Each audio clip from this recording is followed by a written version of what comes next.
tarde, boa noite, né? Finalzinho de tarde, início de noite. Aí em Portugal já é noite, né? Adentro. Né? Boa noite a todas e todos e todes. É um prazer, né, estar aqui nesse final de tarde, início de noite e noite adentro, com vocês, né, com todos vocês. Essa é uma atividade, né, do nosso ciclo de debates Desconversando, né, é mais um dos módulos. O ciclo de debates Desconversando, que antes era uma disciplina, né, de cidade, experimentações etnográficas, que eu tinha começado a ministrar com a Glória, com a querida Glória. Estava em Fortaleza na época, só que em virtude da pandemia a coisa mudou completamente de cenário. Eu voltei para Maceió, cancelei minha licença capacitação e a gente refez o cronograma das atividades, mas eu acho que o fato de nós termos da disciplina, né, presencial não estar acontecendo, acho que também a gente não perdeu o brilho e a riqueza das discussões, né? Acho que esse formato que eu e Glória pensamos assim, é muito interessante, né, de a gente ter a oportunidade de convidar colegas e amigos, né, pessoas e amigas, né, pessoas tão queridas, né, que são interlocutores diretos, né, dos nossos trabalhos, de nossas pesquisas, e também da oportunidade, né, não só dos estudantes que estavam matriculados na disciplina, mas também de pessoas dos nossos grupos de pesquisa, de nossas redes, né, também poderem estar participando e ouvindo essas pessoas, né, nos ouvindo e ouvindo os nossos convidados também. Eu não sei se a Glória vai querer falar alguma coisa hoje. Tá. Ela já está anunciando que não vai falar nada. Nem se ouve, Glória. Glória, não se ouve. Tudo bem, então. Então, eu vou fazer as honras, né? Bom, esse módulo, né, o módulo de hoje, a gente tem uma convidada que é a professora Paula Guerra. Então, a gente tem dois textos para discutir, né? Um texto da professora Paula chamado Dias de Insurreição em Busca do Sublime, as cenas punks portuguesas e brasileiras, né, que é uma parceria dela com Pedro Martins de Menezes, e o meu texto, né, que também é parceria com o ex-orientando, que chama Música, Ativismo e Estilo de Vida Jovem nas Tramas do Punk em Maceió. Como a gente tem um tempo, assim, vamos dizer assim, mais reduzido, né, eu vou deixar a Paula falar, ter um pouco mais de tempo, né, para poder falar. Eu vou só fazer uma breve introdução e, na sequência, já vou passar a palavra para a Paula.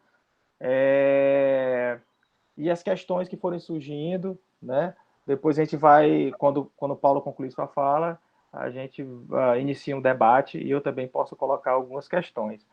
Mas só assim, acho que é importante, né, assim, destacar que o projeto, né, o ciclo de debates Desconversando, é uma organização do LAJUS, né, do Laboratório das Artes e das Juventudes, aí da Universidade Federal do Ceará, mas em parceria, né, com outras redes, né, com a RAIUS, com a Todas as Artes, Todos os Nomes, ou Todos os Nomes, Todas as Artes, e com a REAGE também, que é a Rede de Estudos e Pesquisas sobre Ações e Experiências Juvenis, né? Então, assim, é uma atividade que congrega grupos de pesquisa e redes de pesquisa, né? Eu acho que é importante também destacar, né, que o tema da nossa aula de hoje, da nossa discussão de hoje, é música, ativismo e estilo de vida jovem, né? Então, a gente pode dizer que esse tema ele tem a gente pode dizer que no conjunto das preocupações mais abrangentes, né, de uma sociologia da juventude, de uma antropologia da juventude, ele muitas vezes é percebido como um tema menor, né? Como todas as questões que tratam de cultura, dos estilos de vida, das identidades juvenis, né? E Só que, ao mesmo tempo, né, para nós que somos dessa área, que trabalhamos com esse tema, né, a gente sabe da importância dessa discussão, né, para pensar a juventude, né, em suas múltiplas expressões. Então, acho que o mais interessante, a gente tem aí dois movimentos, né, de margeamento.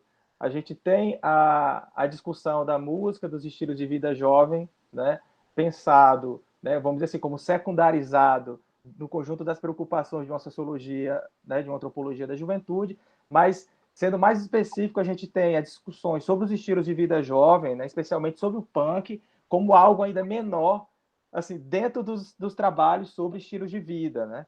Porque existe também, assim, no conjunto, né, dos trabalhos sobre estilos de vida jovem, aqueles que alguns elencam como sendo mais importantes do que outros. Mas essa é uma discussão e uma diferenciação que, a meu ver, não deveria existir. Bom, eu vou apresentar a professora Paula, assim, rapidamente. Você já me conhece, boa parte de vocês já me conhecem, pelo menos os estudantes da disciplina, né? Eu tive ainda tempo de fazer a apresentação, eu tive ainda em duas atividades. Então, assim, eu me apresentei, mas acho que tem várias pessoas aqui que também não me conhecem, ou que me conhecem somente das redes sociais, né? Que hoje acaba que todo mundo se conhece pelas redes sociais. Mas eu sou o João, né? João Bittencourt, ou somente João, como vocês queiram me chamar. Eu sou professor da Universidade Federal de Alagoas, mais especificamente do Instituto de Ciências Sociais, né? Lá eu leciono nos cursos de graduação e nos programas de pós-graduação em Sociologia e Antropologia, né? Antropologia Social. Sou coordenador do LabJuve, né? Que é o Laboratório das Juventudes, lá, que é vinculado ao Instituto de Ciências Sociais. Sou membro fundador da REAGE, né? Da Rede de Estudos e Pesquisa sobre Ação e Experiências Juvenis, né, a qual a professora Glória também faz parte, e mais recentemente sou o coordenador, vamos dizer assim, da Punk Escolas Network Brasil, que é uma rede, né, de pesquisadores e pesquisadores que se dedicam à reflexão sobre o punk em suas múltiplas expressões, né? Então, mais recente foi fundada uma célula da Punk Escolas no Brasil, e eu estou, né, à frente do projeto com os meus parceiros e parceiras de rede.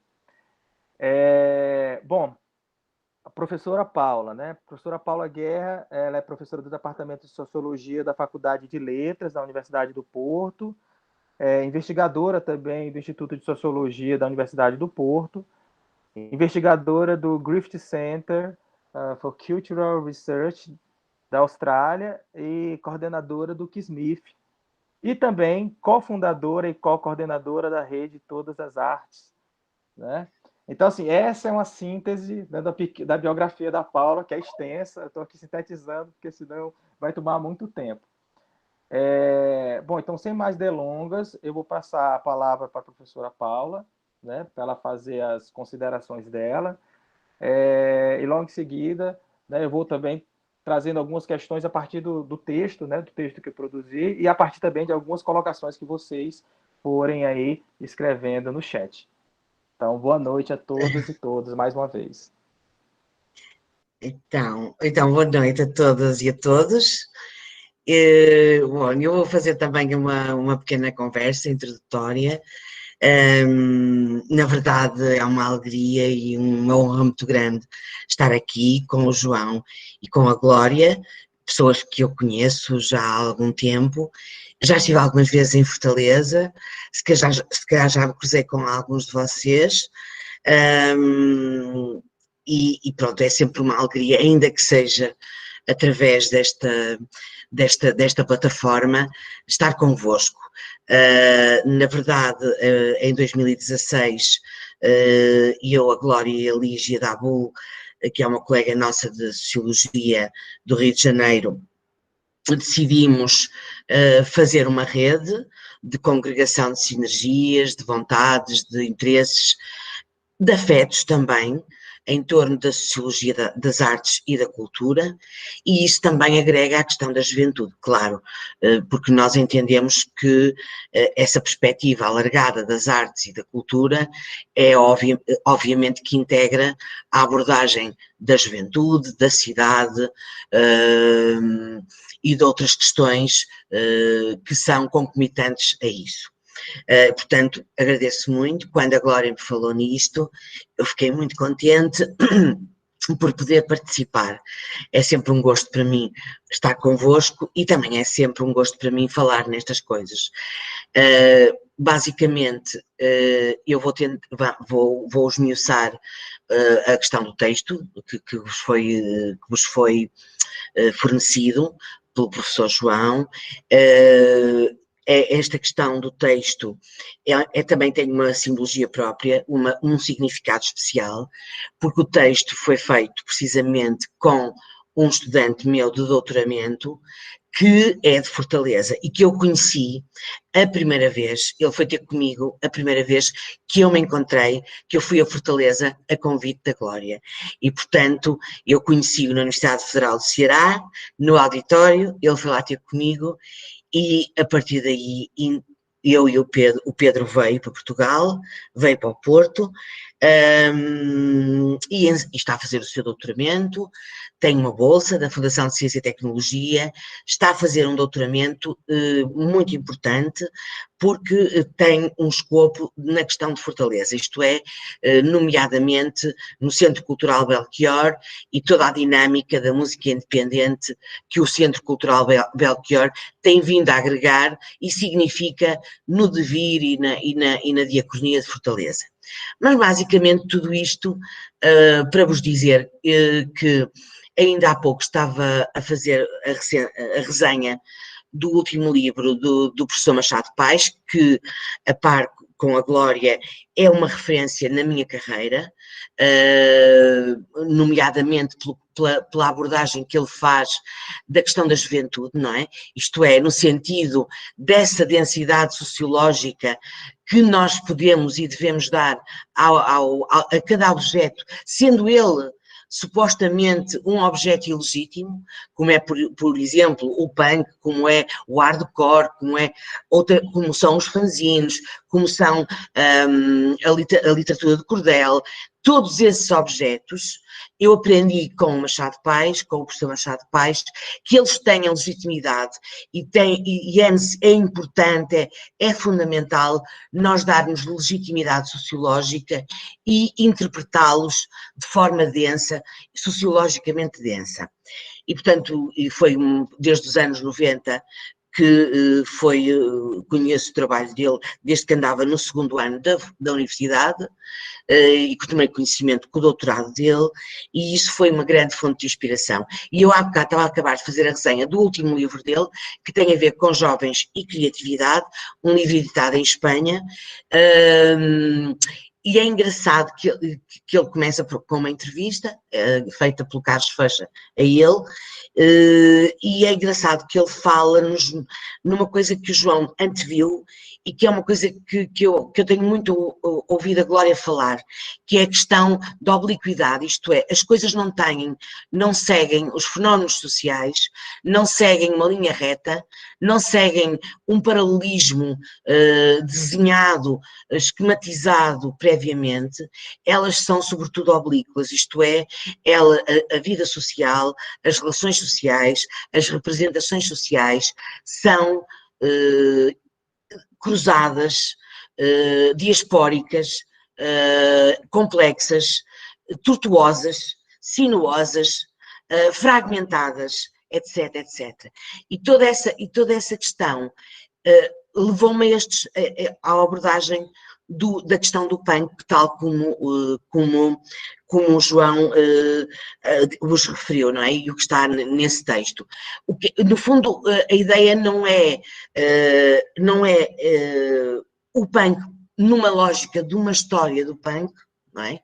É no sentido, como também já fiz relativamente, por exemplo, ao rock alternativo, é no sentido de percebermos que essas manifestações sociais culturais, artísticas, são representativas da nossa sociedade, são um espelho da sociedade e elas próprias também são uma forma de representar a sociedade, numa dialógica constante e num devir constante.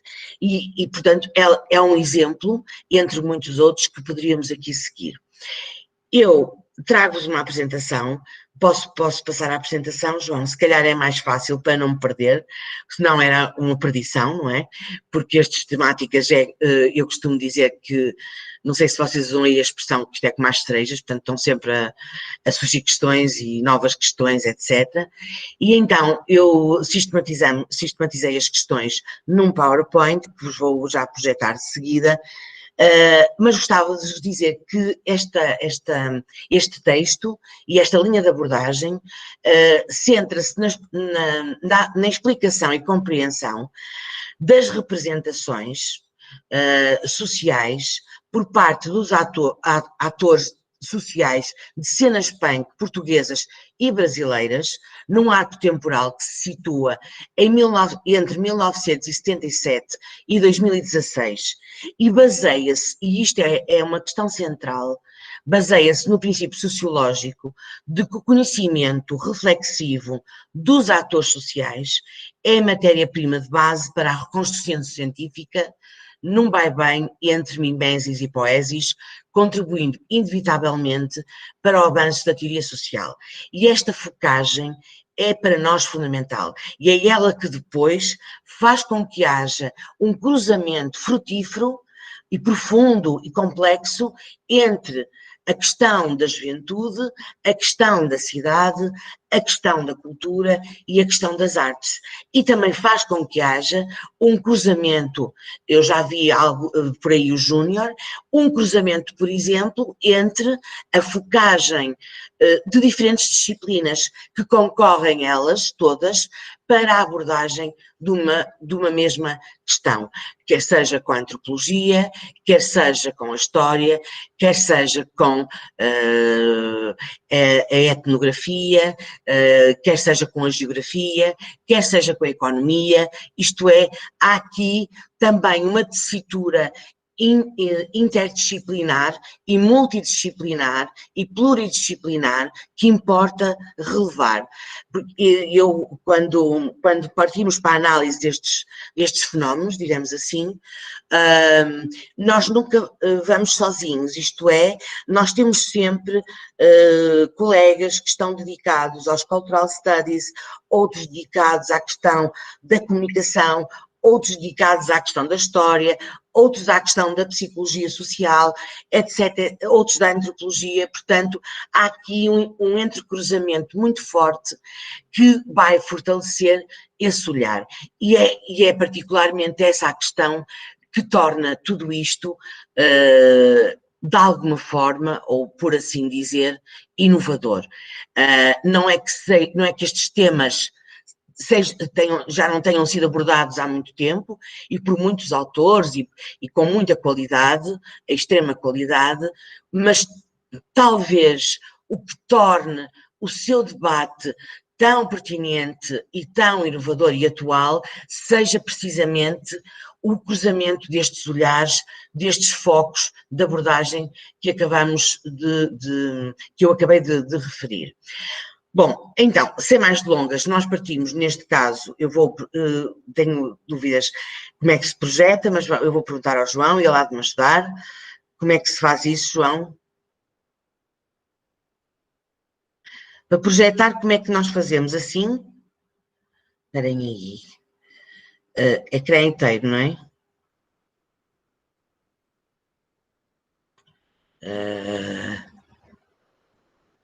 Não estou a... Ora bem, pois, eu aqui estou a partilhar eu aqui estou... João, pode ligar o seu microfone? Desculpa, Paula. Então, eu acho que para você apresentar, você vai querer se apresentar agora, onde tem aqui uma setinha que fica embaixo, onde tem o microfone, a câmera, aí tem apresentar agora. E agora, o que é que eu faço? Carrego lá? Você coloca o arquivo para carregar. Não, mas o PowerPoint eu já tenho aberto o PowerPoint no computador. Então, eu acredito, Paula, que só pode carregar quem criou a sala, né? O link. Quem gerou o link. Ok. Então, no caso, nem eu nem você, nós não podemos, a não ser que não sei se foi o Léo ou se foi a Visângela que criaram o link, né? Passar o arquivo para eles poderem apresentar. Mas se quiser passar para o meu e-mail, tá? Pode passar. Eu posso... Vamos fazer assim, para não demorarmos muito. Eu vou passar para o Facebook do João, já. Porque está aqui aberto, não é? Pode ser? Tá. Pode. Quem falou comigo foi a Elisângela. Vou colocar meu Elisângela. e-mail no chat, viu, João? Vou colocar meu e-mail no chat. Ok, Quem perfeito. falou foi a Elisângela? Foi a Visângela. Paula, é a Visângela. Então eu vou passar a Elisângela por Facebook, que eu tenho também o Facebook dela. Então, Elisângela. Já vou passar também. Ok. Pronto. Já foi para a Elisângela também. Então eu vou abrir. Isto é no sentido de nos acompanhar um pouco mais a nossa abordagem. Digamos, quais são então os objetivos desta fala? Desta fala-diálogo, não é? Porque eu, daqui a pouco, vou pedir ao João que ele também, de alguma maneira, participe nesta abordagem comparativa, nesta lógica comparativa.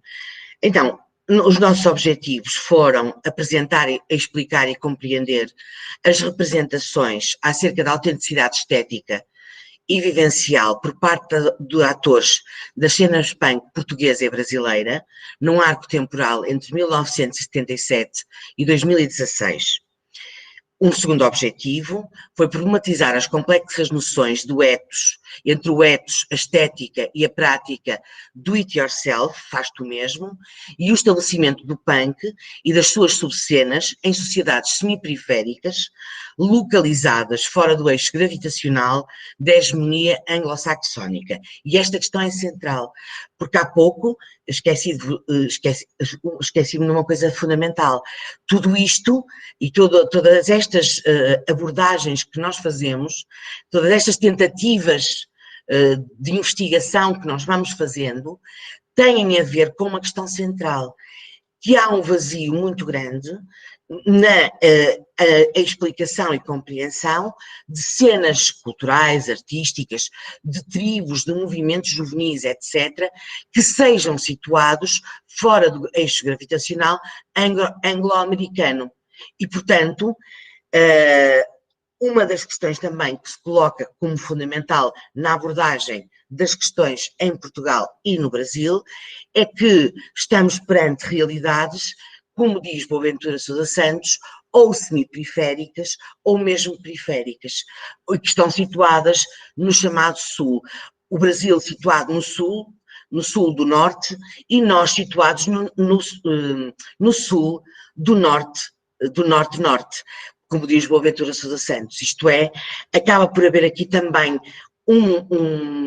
uma tentativa, uma busca sistemática de paradigmas interpretativos dessas realidades que conheceram histórias, socio-histórias diferenciadas. Por exemplo, imaginem, quando estamos a trabalhar com colegas de Espanha, é óbvio que nós temos que ter em linha de conta, por exemplo, a questão das ditaduras, a ditadura em Portugal de Salazar e a ditadura, o franquismo, e que são diferenciados, ocasionaram modos de vida, ocasionaram estilos de vida, ocasionaram padrões de comportamento, padrões de cultura diferenciados. Se estamos a analisar o período ditatorial português e o período ditatorial brasileiro, também estamos a abordar realidades específicas, mas diferenciadas do ponto de vista da sua socio-história e de os padrões culturais que foram gerando. E isso também é uma outra coisa que nós procuramos sempre, que é preencher esse vazio, esse relativo vazio. Depois, identificar, o nosso objetivo também com este trabalho foi identificar um conjunto de atividades, competências e habilidades que são tidas como importantes para o do-it-yourself, do conjunto dos punks, e que são tidas por eles como critérios de autenticidade e que vão ser importantíssimas para definir cada um, quer seja os punks brasileiros ou os punks portugueses, como poderíamos estar a falar dos grafitas brasileiros ou portugueses, como numa lógica bordelsiana de campo social. E, finalmente, elucidar acerca dos sentidos diversos do punk para este conjunto de atores, focando o olhar em tensões refundadoras da teoria sociológica.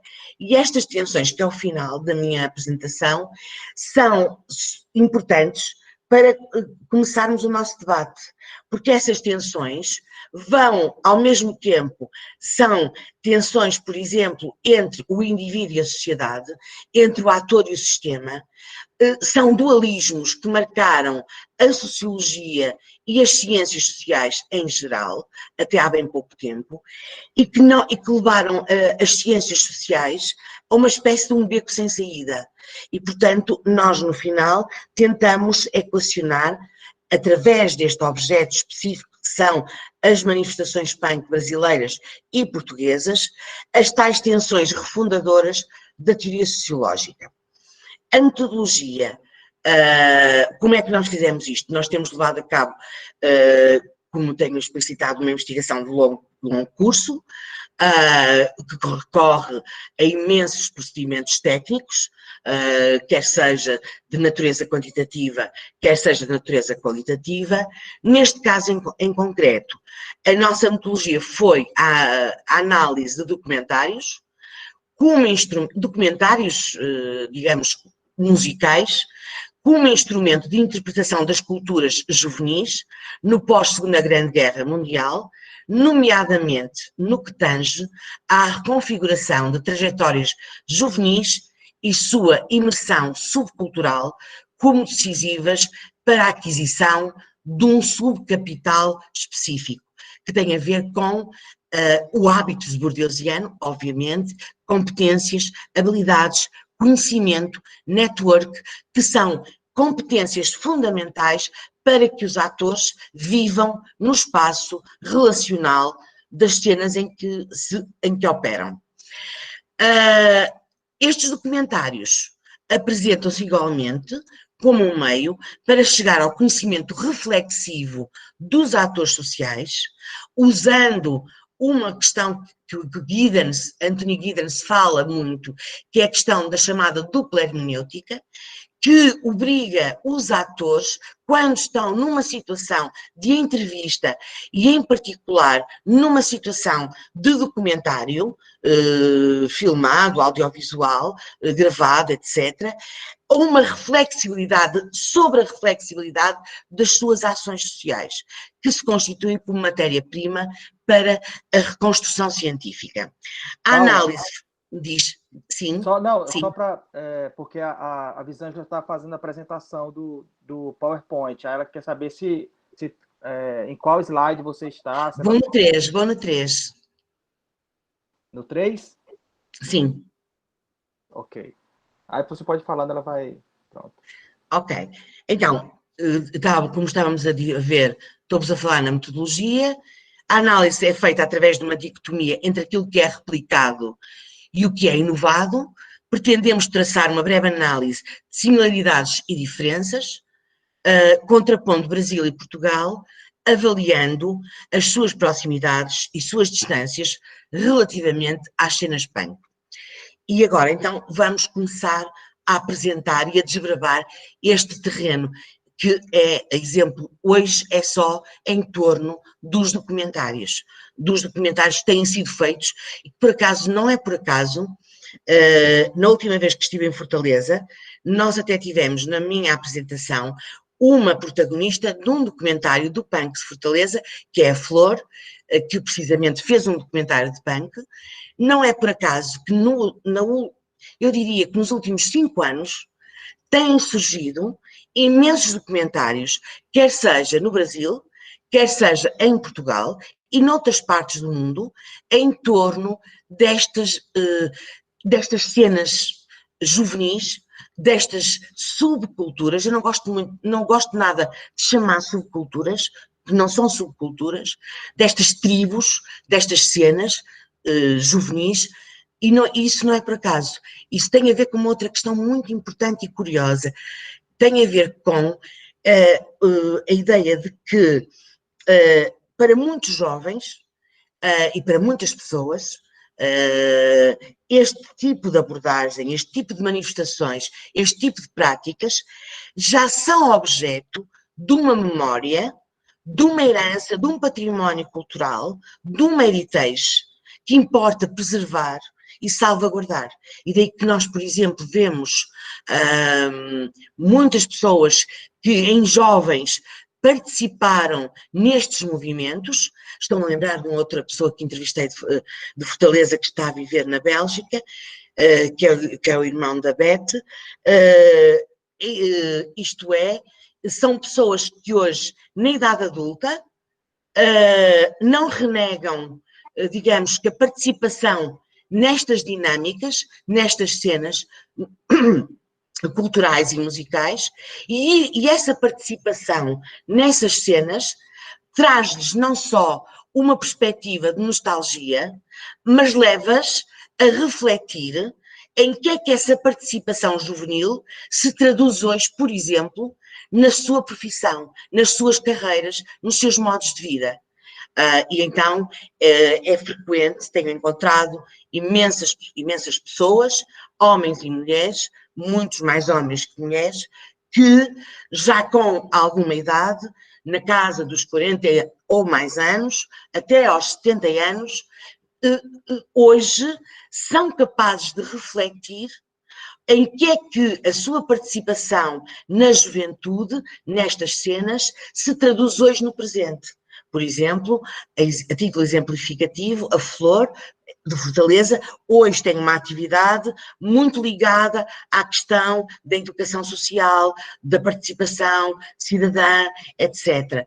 Há outros, por exemplo, tudo isso transpôs, por exemplo, para um lifestyle, para um estilo de vida, como, por exemplo, a questão da alimentação, a opção por uma alimentação ou vegetariana ou mesmo vegana. Para outros, isso implica também marcas corporais, como, por exemplo, não só as tatuagens, mas outro tipo de artefactos e composições corporais, e até em termos de moda e estética. Portanto, tudo isso hoje tem um lastro muito grande, que faz com que haja muito interesse e haja muitas pessoas, de facto, a produzir documentários acerca destes movimentos. E essa própria produção de documentários é muito interessante, porque é reveladora de várias coisas.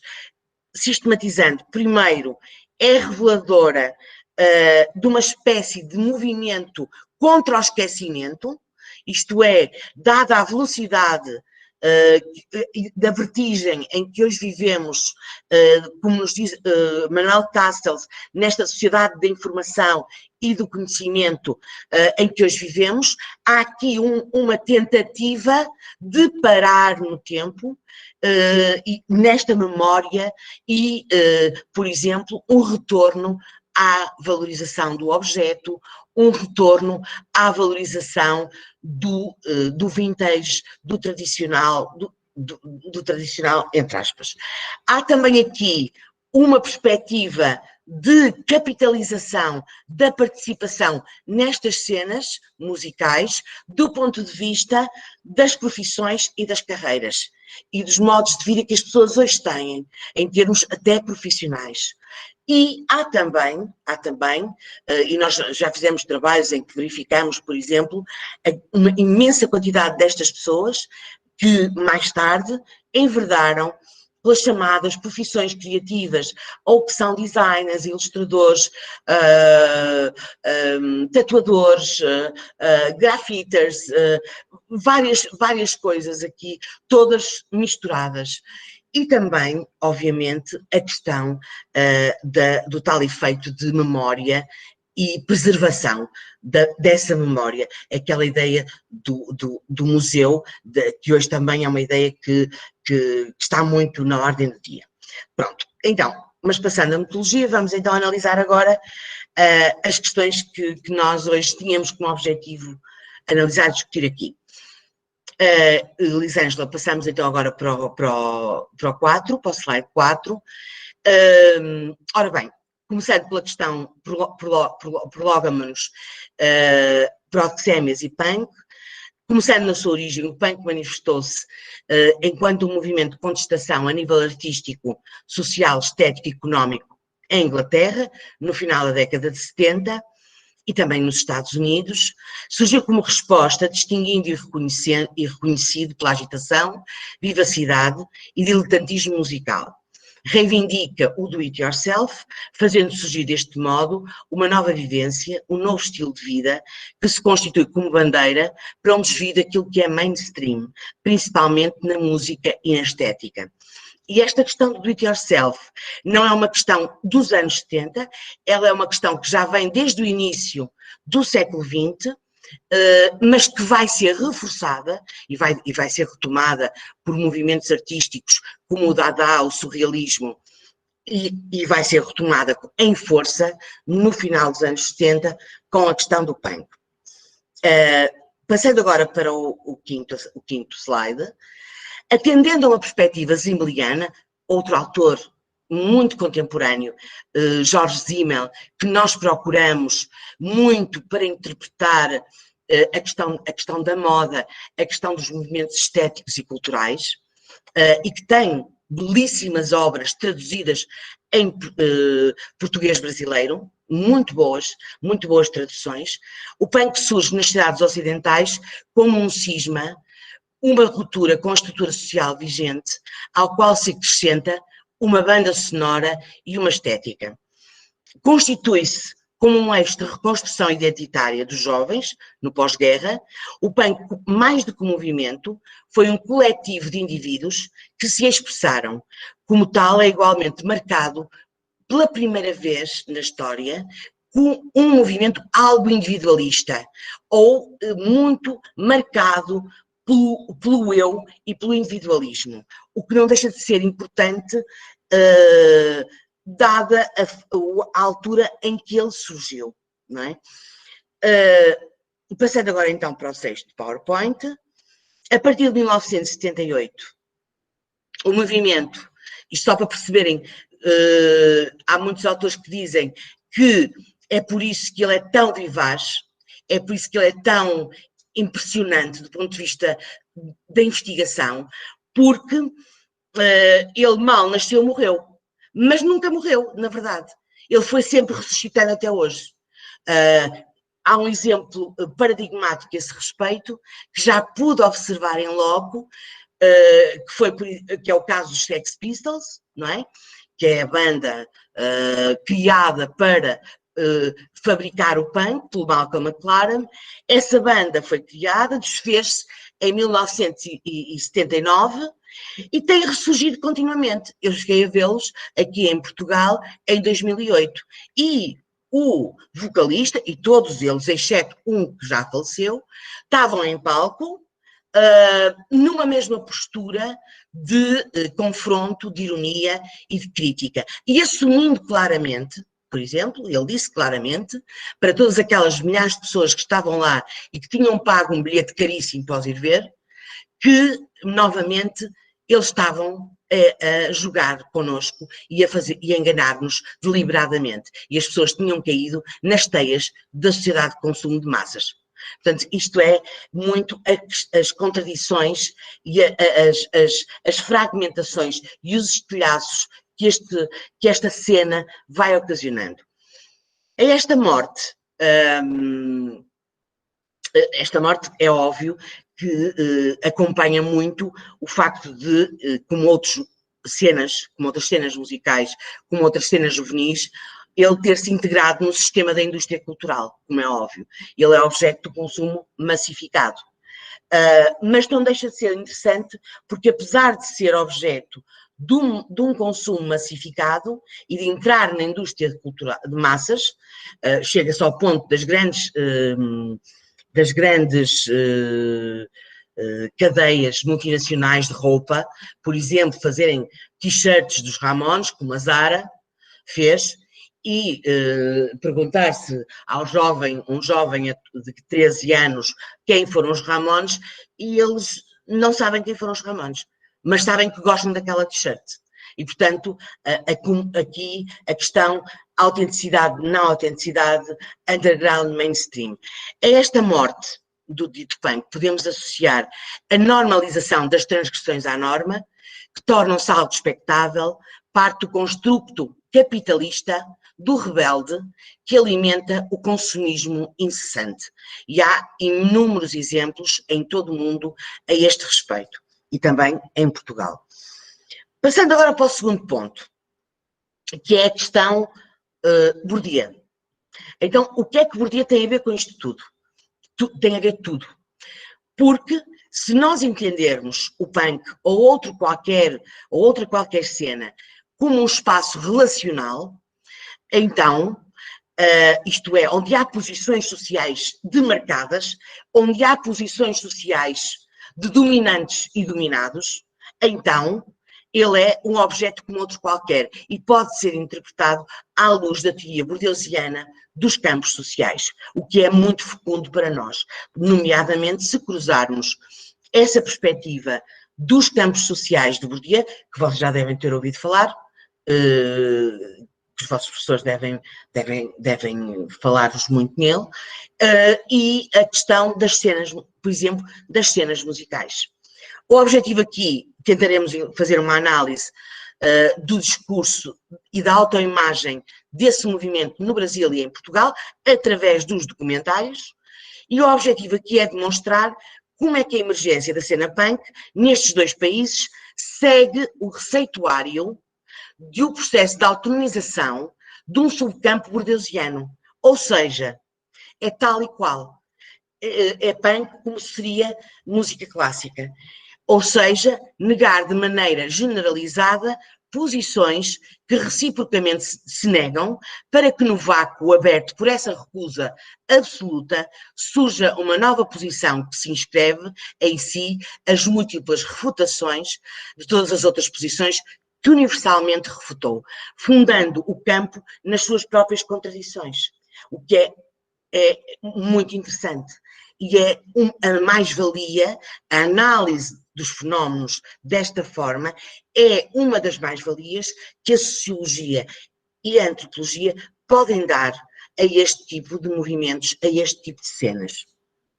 E então, partindo para o slide 8, os punks brasileiros, na virada da década de 70 para os anos 80, também se viam cercados por posições antagónicas, como se estivessem num campo. Espremidos entre uma coisa e outra, os punks queriam deixar claro que não eram uma coisa nem outra, mas uma terceira via que não tinha nada em comum com as outras duas, exceto a recusa de cada uma dirigia à sua nemesis, isto é, eles nem eram burgueses nem proletários, eles queriam ser uma terceira via, o que é muito importante para a defesa de uma posição necessária para a afirmação e a autonomização de um campo. Passando para o slide 9, as cenas punk em Portugal desenrolam-se sob o mesmo modus operandi, recusar universalmente posições que reciprocamente se recusam, para que, na fenda aberta por essa recusa generalizada, pudesse surgir a possibilidade de emergência da nova posição, que ensejaria a disposição que engendrou. Bourdieu tal e qual. Vê-se aqui a mesma ambivalência verificada no Brasil, os punks não se identificam com e não podem ser resumidos a nenhuma das posições disponíveis, mas pretendem abarcar todas e criar uma nova nos seus discursos. Nós não somos iguais aos outros é o discurso habitual da alteridade. Isto é, nós queremos ser diferentes dos outros e então vamos construir uma posição diferente da dos outros, reunindo coisas dos outros todos, mas assumindo uma posição diferenciada. Passando para o slide 10, assim as narrativas situam-se entre o punk não é nada disso e o punk é isso tudo, é tudo isso. O que é muito interessante, estes paradoxos. Encontramos pessoas nos documentários que nos diziam o punk não é nada disso, não é nada contra o sistema, e outros, o punk é tudo isso, é contra o sistema, contra o Estado, contra a religião, contra a educação, contra a escola, contra os professores, etc, etc. Assim, temos, por exemplo, o caso de David Pontes, um punk português, ou melhor, ex-punk português. Ele atualmente é diretor de um jornal, de um dos maiores jornais portugueses, mas reconhece a sua herança, punk.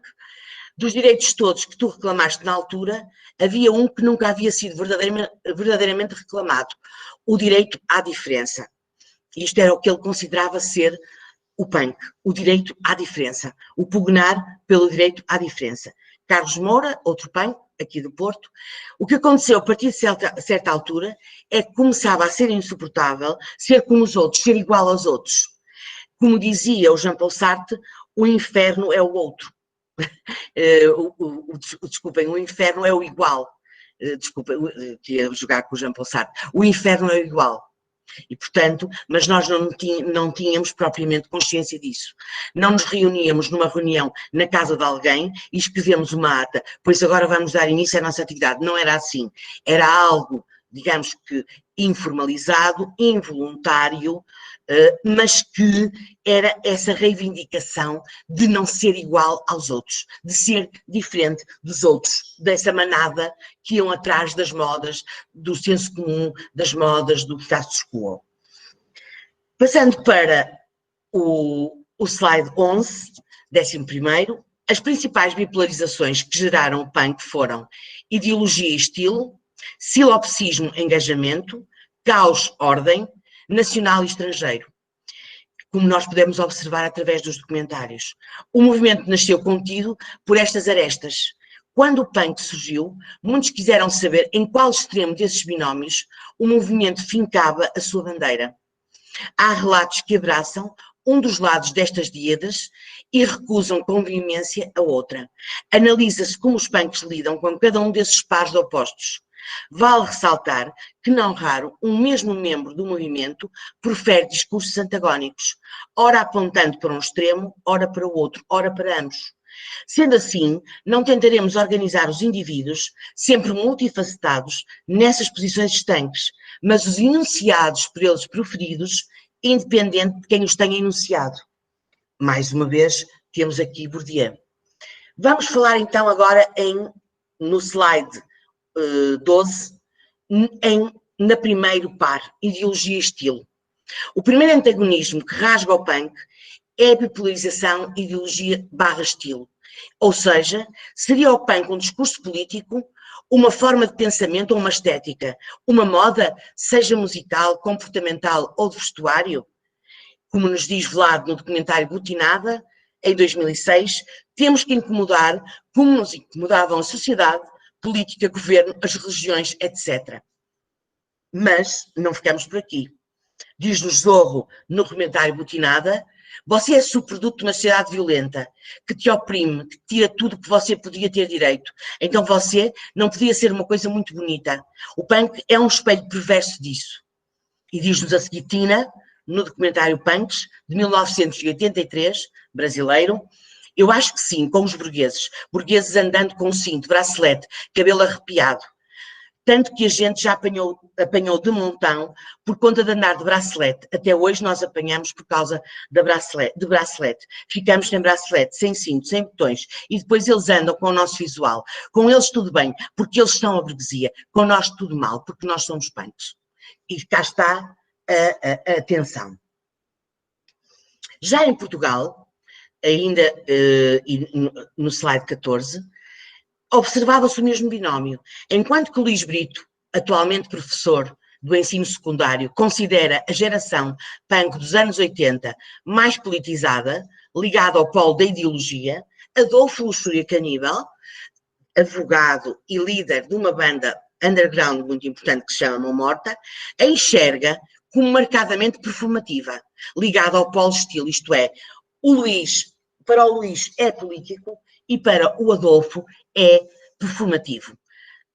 Como nos diz Luís Brito, no documentário que nós fizemos, no documentário Bastardo, que está disponível no YouTube, a segunda geração que começa nos anos 80 é de uma forma mais politizada, não no sentido de partido político, mas como de um verdadeiro desejo de mudança.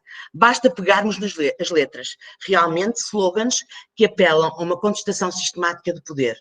As letras de chutes e pontapés no início são letras de rock, essencialmente denotam um outro inconformismo.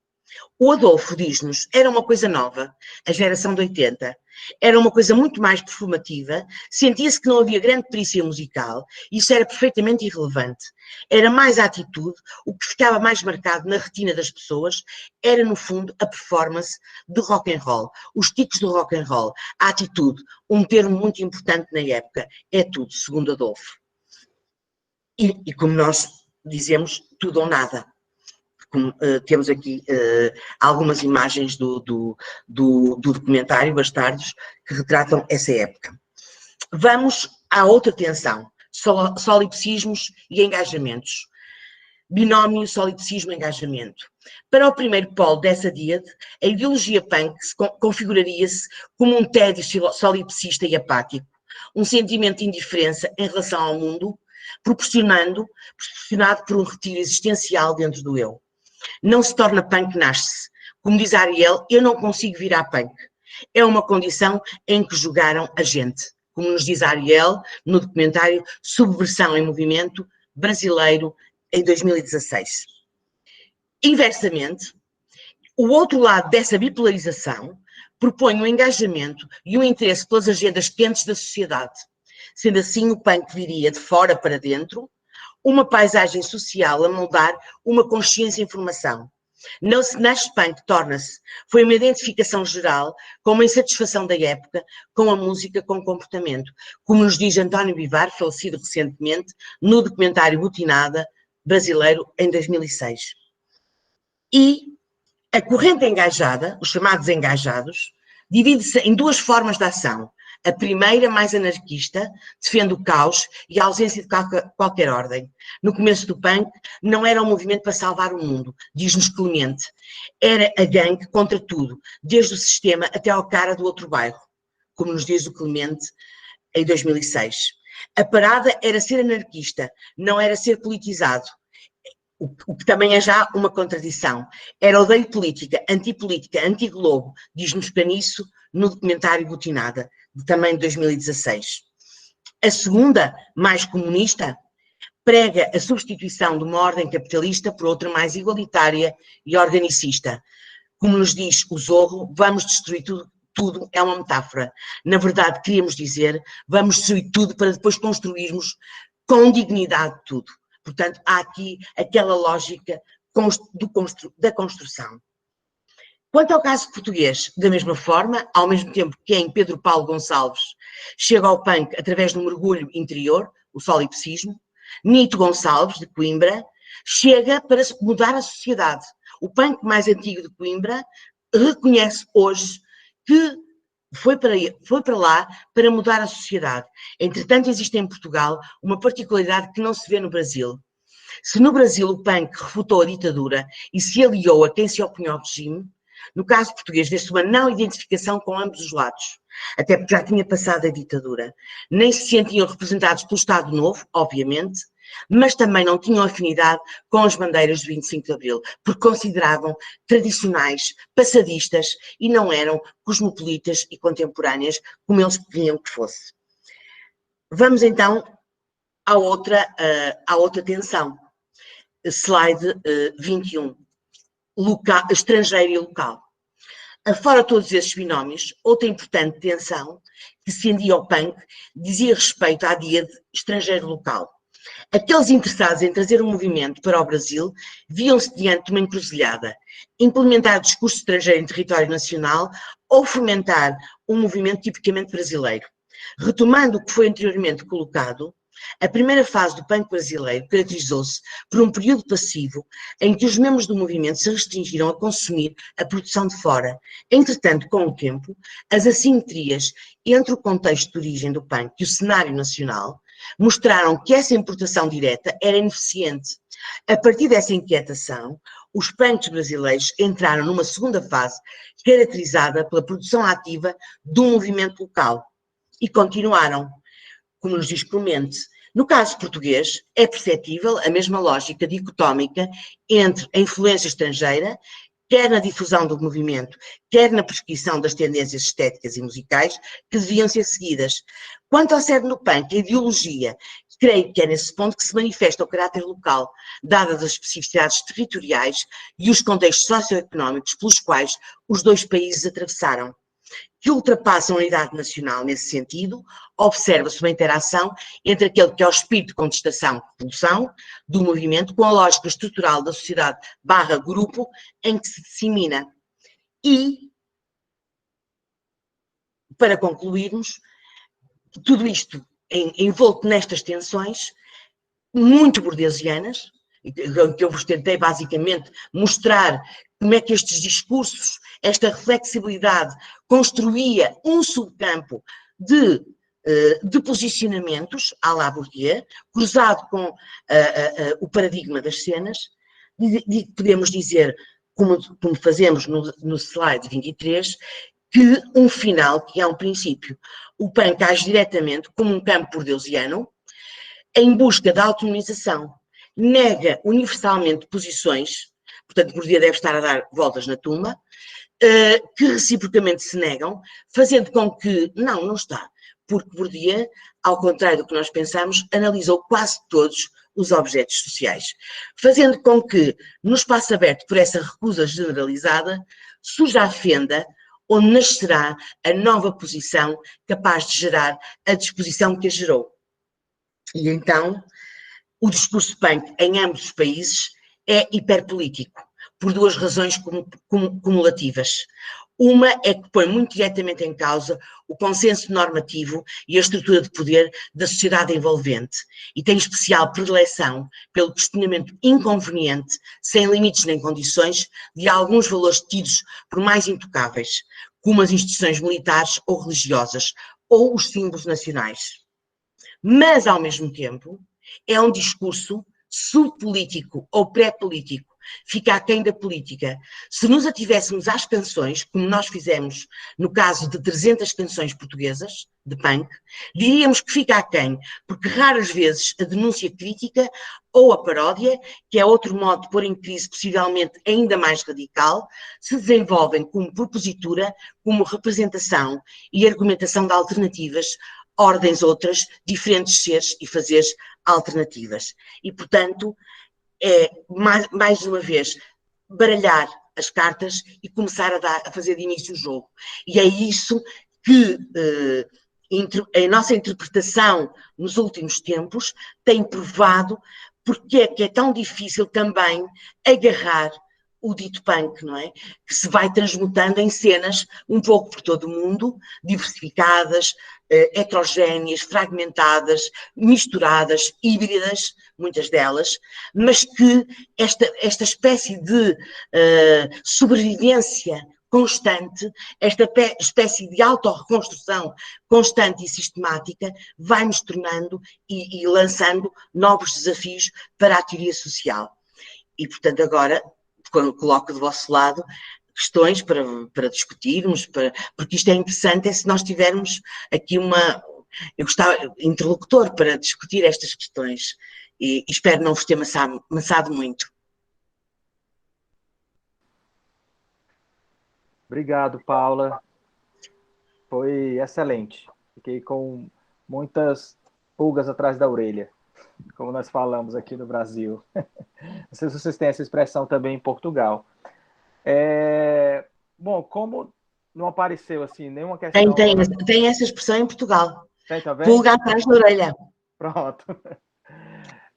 Pois como não apareceu assim nenhum questionamento aqui mais incisivo, assim, mais direto no chat, eu vou trazer algumas questões, né, na condição de, assim, de professor da disciplina, mas também de alguém, né, que produziu um texto, né, sobre o punk e dentro de uma realidade muito específica, né, sobre o punk alagoano, né, que eu acho que vai ser interessante essa costura aí entre as nossas duas narrativas.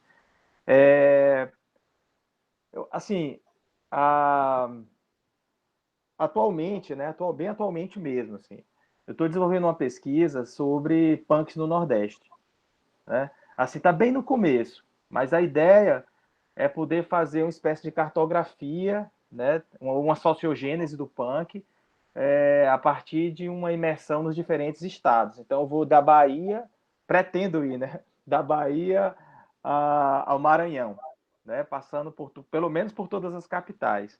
Né, ainda não pude vir não pude ir em virtude da pandemia, mas eu pretendo, né, para o próximo ano. Por que eu João, só um pormenor. Oi. Nós já está, nós já andamos a fazer isso no caso de Teresina, do Piauí e também do Maranhão. Temos lá umas dinâmicas. Eu também me mudei por lá, não é? Uhum. Tenho muitas saudades de lá também. E nós andamos, eu e o Aristides, e não sei se acompanha uma revista que se chama sim, agora estava a perguntar se é Sarah Jane. Sim, são pessoas ligadas à Sarah Jane. E então nós andamos há uma revista que é a Acrobata, e nós vamos precisamente começar agora a questão do Piauí. Portanto, do lançamento de narrativas sobre o punk do Piauí, para depois irmos para o Maranhão. Excelente. Era só uma informação.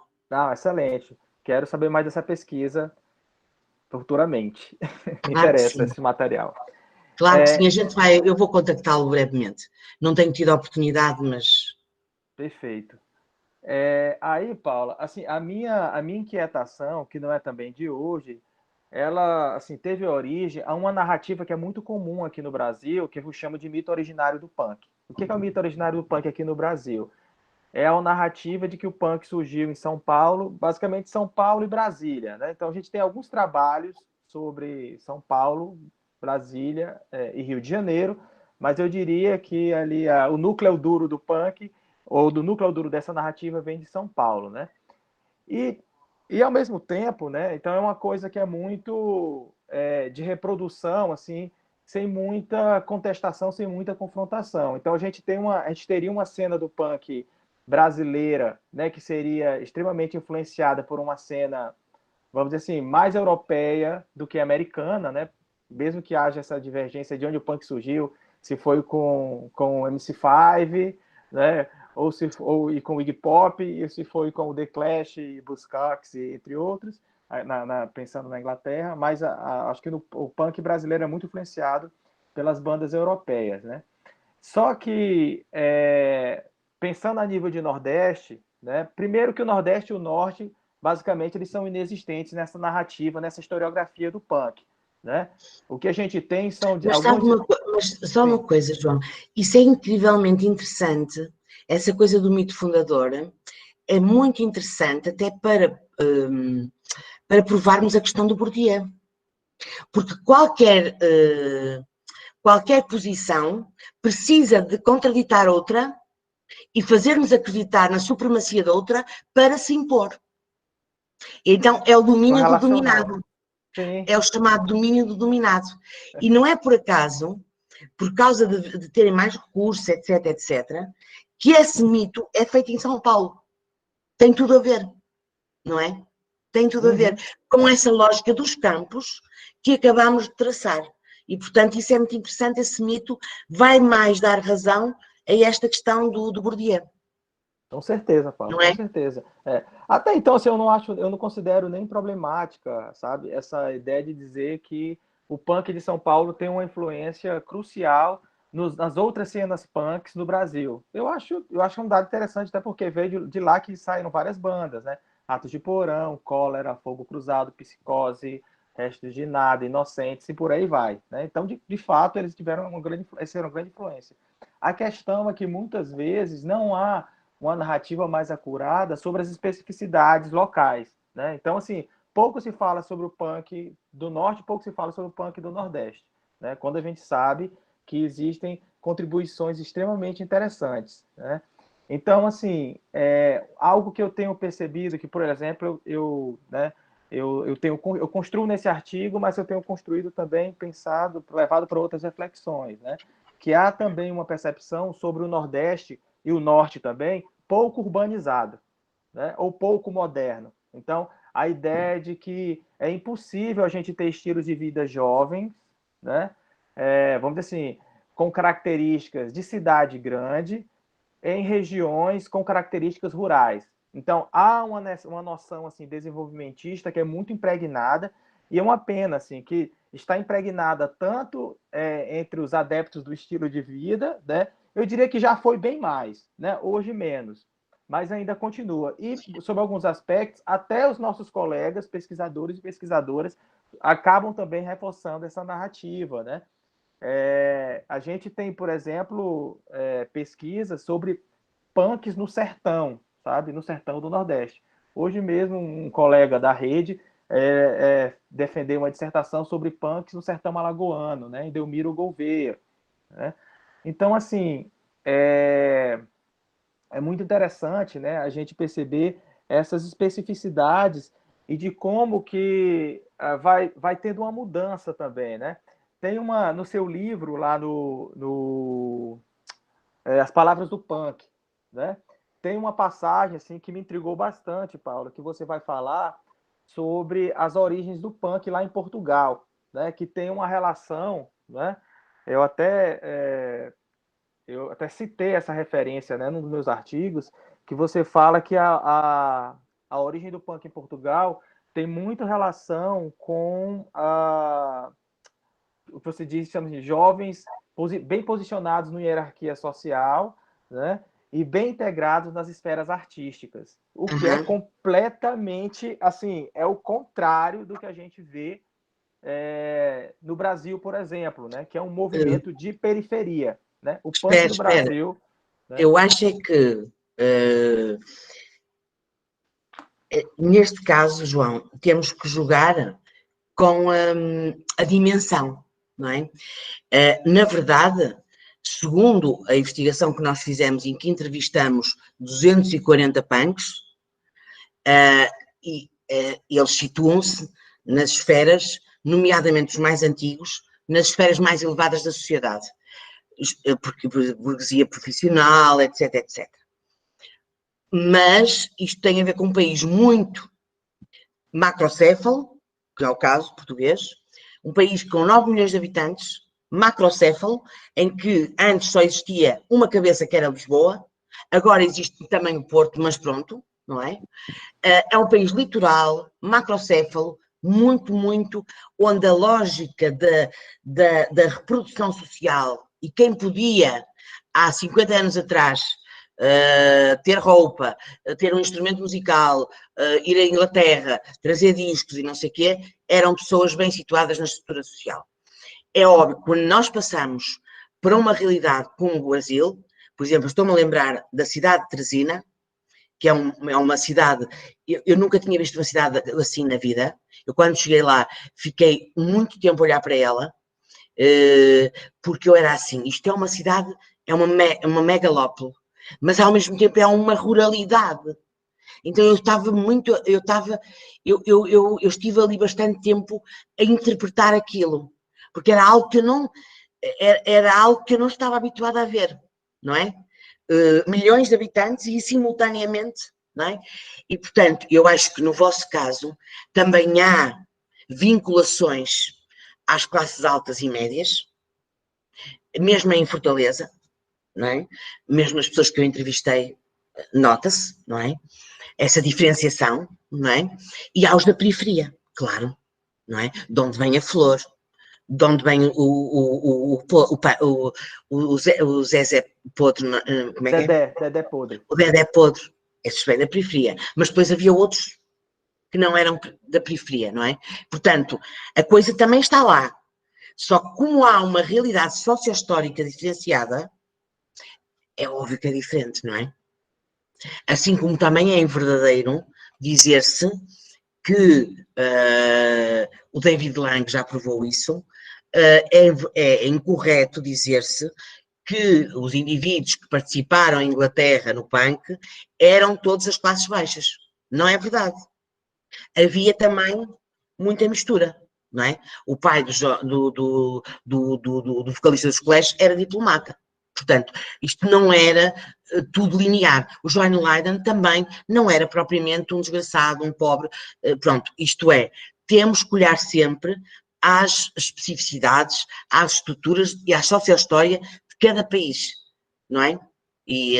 Mas tenho absoluta certeza que esses dados que apresentamos no livro As Palavras do Punk resultam de uma sociografia ímpar que teve a ver com a análise de 240 indivíduos e posso lhe garantir, João, que de facto nós posicionamos aquelas pessoas todas nos lugares de classe e é incrível. E eu tinha feito no meu doutorado isso para o rock alternativo. Ainda é pior. Ainda é mais contundente, digamos assim.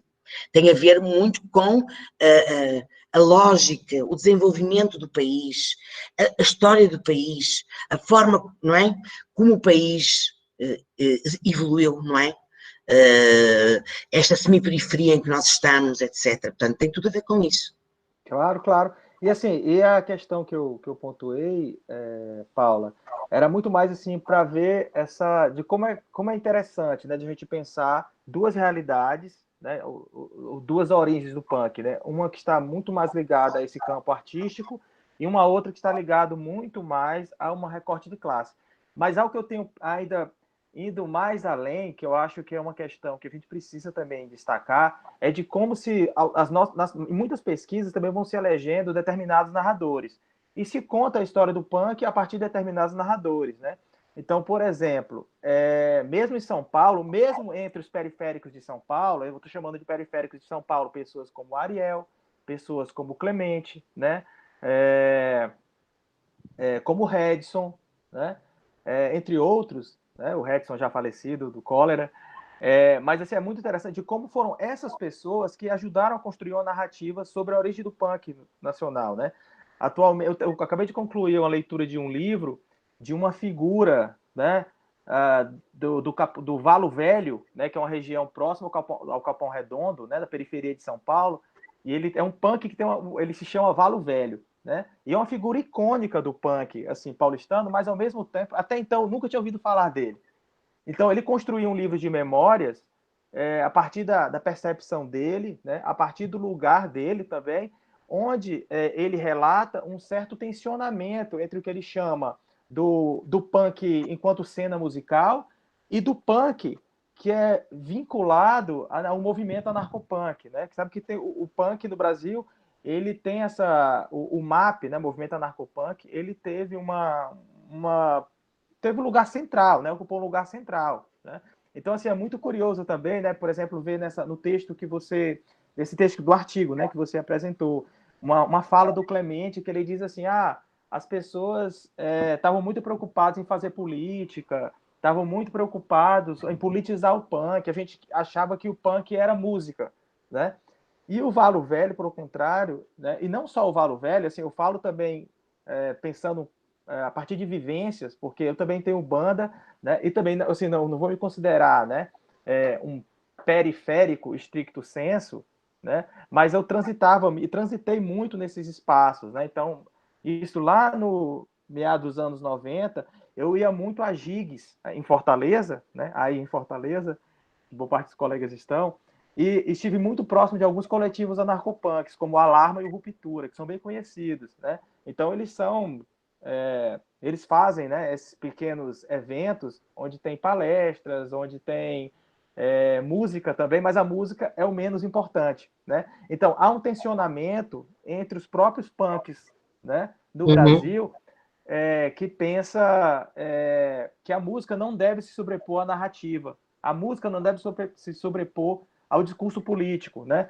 Tanto que a ideia era, tipo, as bandas que começaram a, vamos dizer assim, ganhar projeção, mesmo no underground, acabavam de alguma forma traindo aquilo que seria uma espécie de essência do punk. Né? Então, é muito interessante a gente perceber essas clivagens. Mas isso tem a ver com aquela última tensão, não é? Entre o solipsismo, e quando eu dizia que é hiperpolítico e não político, não é? As duas coisas coincidem no mesmo espaço, que é muito interessante. E assim, é muito curioso, porque ao longo do tempo, né, muitas vezes a gente fala, quando a gente faz essa leitura muito temporal das cenas, a gente pensa assim, o punk nos anos 80, pensando no Brasil, né? Porque eu acho que as origens no Portugal e no Brasil, assim, pensando nas origens do punk, de quando chegou, foi ali muito próximo, né? Ali meados dos anos 70, né? A primeira loja de, vamos dizer assim, que trouxe discos punks para o Brasil, assim, da década de 76, que é o Whoop Bop, né? Em São Paulo, né? Então ali, eu acho que estava muito próximo, né? O nosso foi 78, com o primeiro disco que se chama Que Violentar o Sistema. O primeiro disco gravado em Portugal. Né? Então, assim, mas assim, isso é muito curioso, né? Que boa parte das nossas, quando a gente vai construir uma narrativa do punk, pensando assim, temporalmente, a nossa referência é muito de música, né? Assim, é muito dos grupos, é muito das bandas, mas a gente tinha uma outra coisa que foi, né, sendo germinada ali, do ponto de vista das ideias e das ideologias, né? E que que as bandas vieram a posteriori, né? Então, acho que é até curioso a gente ver esses tensionamentos dentro da própria cena, né? Porque depois eu fui percebendo que dentro da própria periferia existe a periferia da periferia, né? Então, isso é muito curioso, né? A Glória, né, comentou aqui, né, que pensando uma ideia que o João Neves, que é um colega, um amigo da rede, né, que também desenvolve uma pesquisa sobre uma tese, né, sobre punk e ressentimento, ele escreveu aqui: interessante pensar as movimentações do punk em uma perspectiva de trânsitos e trocas, né, partilhas do sensível. E a Glória reforçando diz assim, que é interessante essa perspectiva dos trânsitos, misturas, né, de quebrar com a distância do espectador, ator e artista, né? Então, assim, é muito curioso, assim, a gente pensar essas nuances, porque muitas vezes aquilo que a gente considera periférico não é tão periférico assim quanto a gente imagina, né? Se a gente pensar, por exemplo, que existe uma outra narrativa, né, para além, por exemplo, daquela que foi construída pelo Bivar, que é, assim, é um texto maravilhoso, é o primeiro livro escrito sobre punk do Brasil, né? Mas tem um outro livro que eu não sei se você já teve acesso, Paula, que é do Marcelo Rubens Paiva com o Clemente, que chama Meninos em Fúria. Né? O Pedro Menezes ofereceu-me, o meu aluno.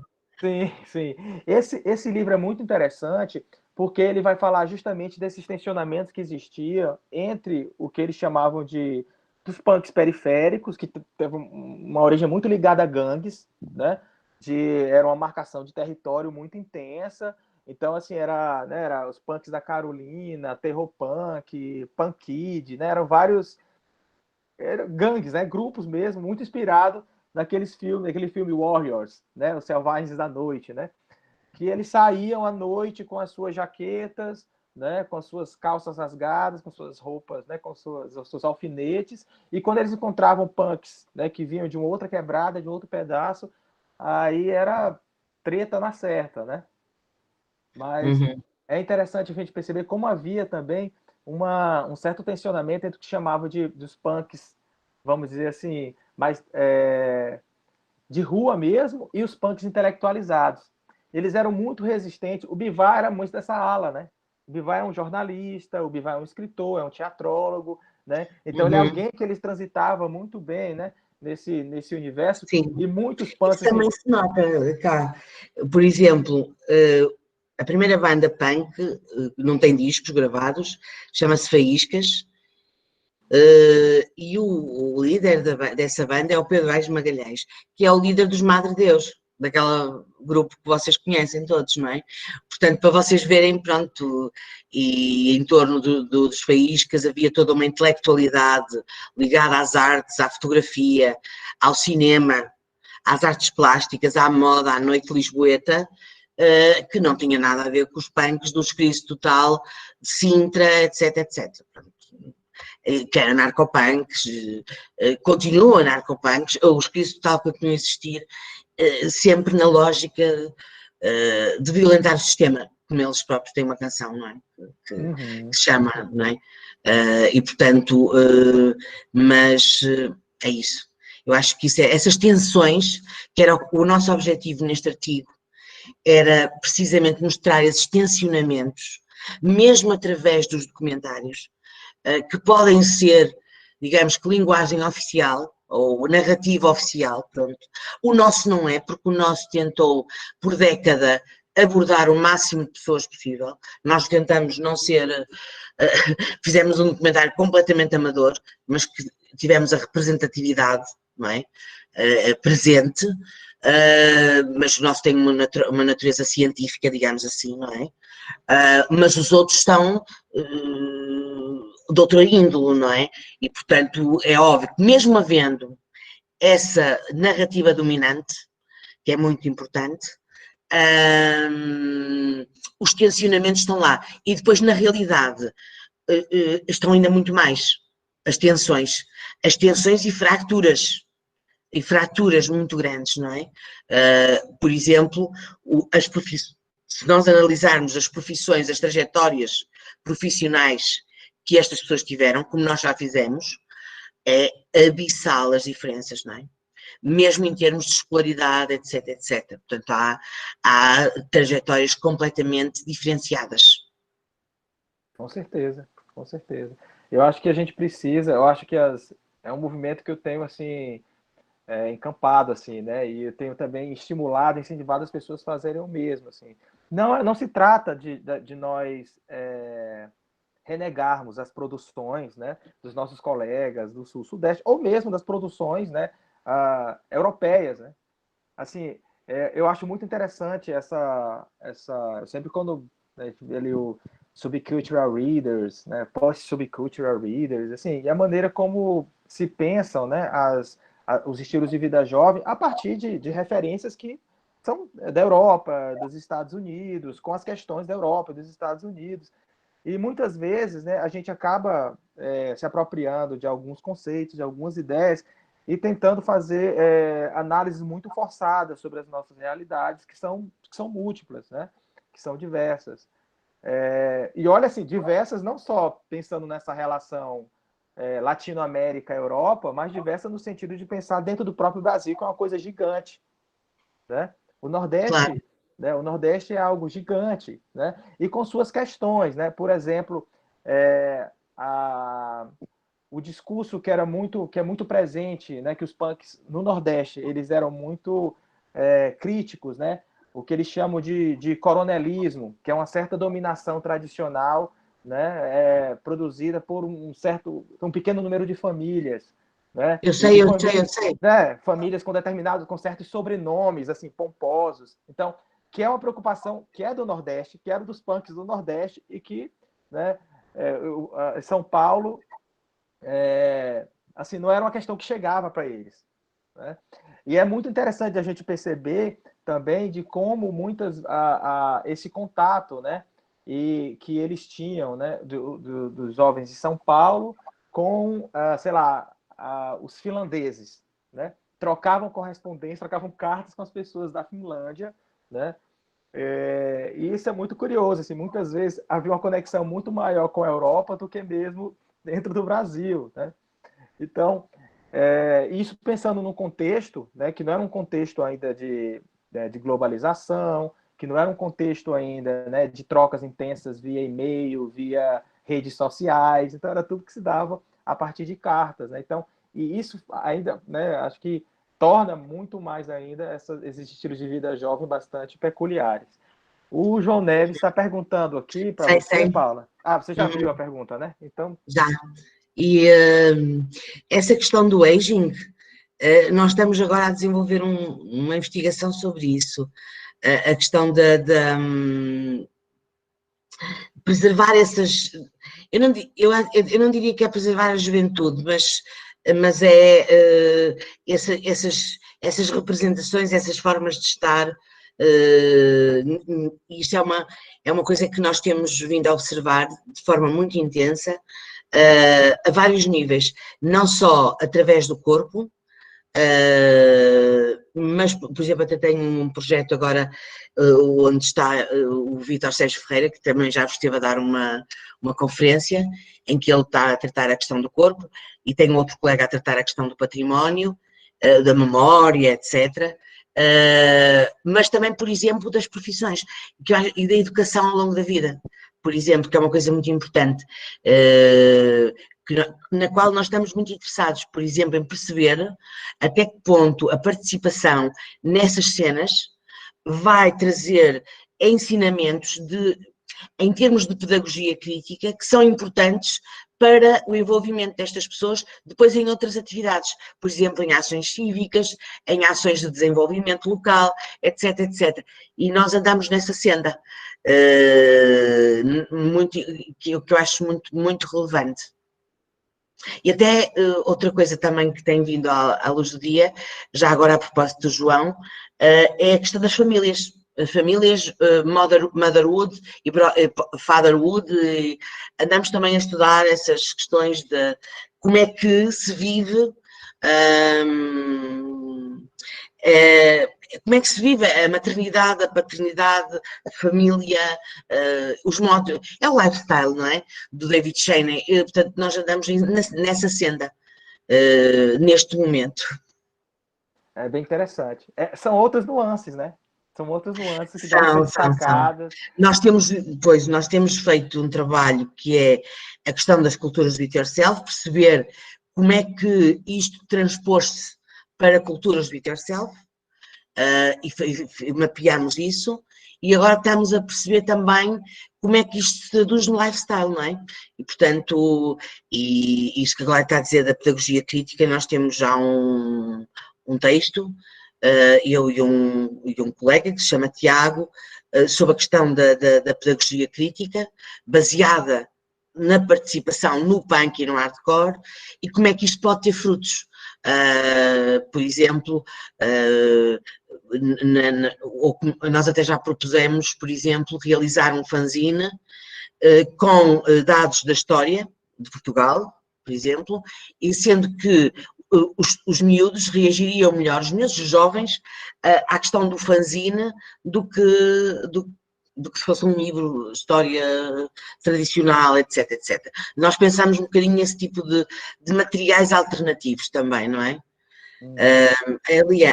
LONs, ok, na abundância dos seus desplaçamentos de consumo,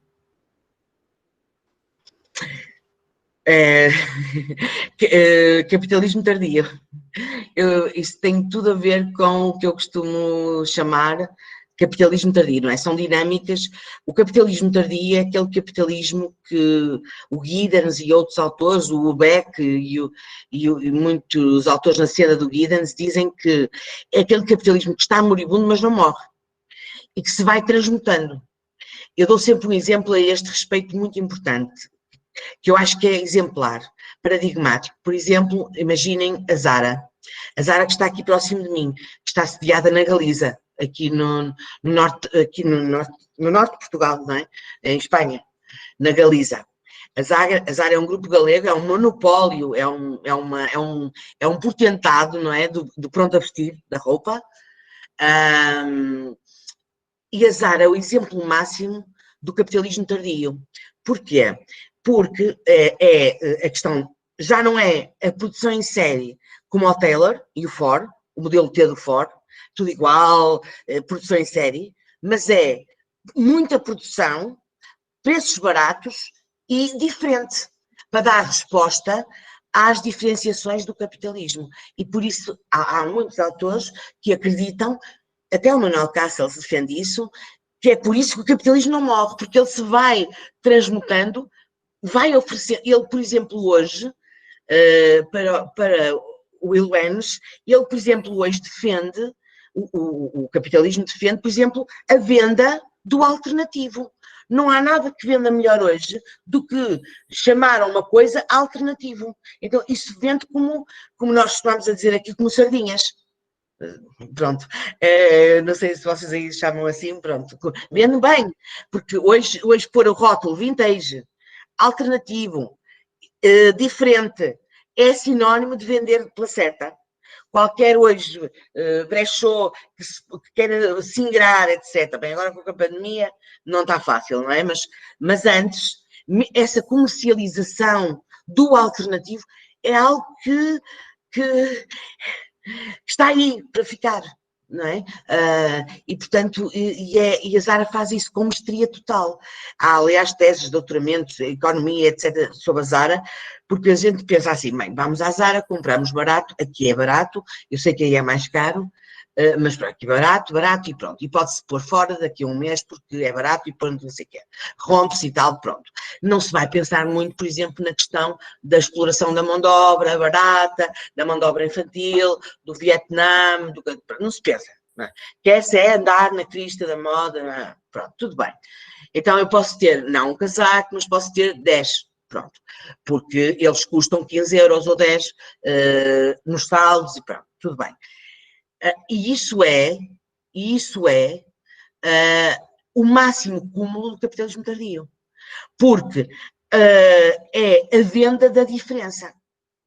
E, aliás, vocês veem nos slogans, um outro trabalho interessantíssimo de fazer é, por exemplo, analisar as publicidades, as campanhas publicitárias. E o que eles usam para vender, precisamente esses itens. Inclusivamente o do it yourself hoje é algo que é usado, por exemplo, a IKEA para vender. Seja do it yourself, faça a sua própria casa.